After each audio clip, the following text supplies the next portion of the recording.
Жүздөгөн киши Ички иштер министрлигинин жана өкмөт үйүнүн алдына каршылыгын билдирүүгө чыкты. Алар министр жана өздүк курам кызматын тапшырсын дешти. Чогулгандар милиция катардагы ала качуу деп уурдалган кыздын артынан түшкөн эмес деп сындады. Ошол машинанын номери деле көрүнүп туруптур. Күндүз болгон иш. Анан мисалы үчүн кээ бир биздин бийликке жакпай турган адамдарды укук коргоо органдары 1-2 саат деле таап алышат, мисалы үчүнчү. Эмне себептен ошол бул эми адам да, адамдын өмүрү. Ошол кызды 2 күн бою таба албай жүрүштү да. Айзада 5-апрелде таңкы саат 7ден өткөндө Бишкектин борборунда уурдалган. Интернетке тараган видеодо аны 3 эркек киши унаага салып кеткени көрүнүп турат. Көчөдөгү кишилерден эч ким жардамга келбегени дагы талкууланып жатат. Коом ооруп жатат деген ойлор айтылды. Жеке менин үй бүлөмө тиешеси жокпу?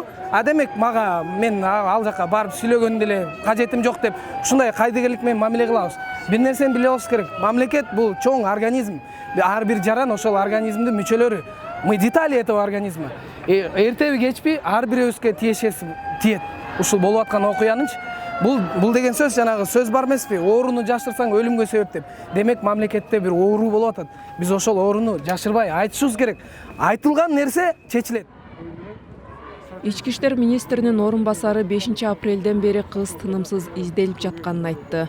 Бишкектен Көлгө, Кара-Балтага кеткен жолдор жабылган. Бирок 2 адамдын сөөгү 2 күндөн кийин тоо тараптан чыгып жатат деди.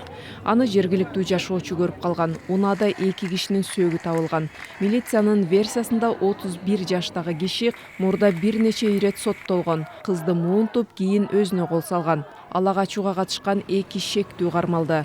Бул иш шаардык милициянын түз милдети болчу деп башчысынын отставкага кетишин дагы талап кылышууда. Бүгүнкү жеке милдетим ушул кылмышты аягына чейин чыгаруу. Андан кийинкисин дагы көрүп жатабыз. Демек, отставкага кетүү маселесин ойлогондо жок.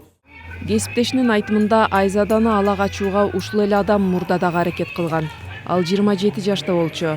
Кыргыз-Түрк Манас университетин 1 жыл мурда аяктап, фирмалардын биринде котормочу технолог болуп иштеп жаткан.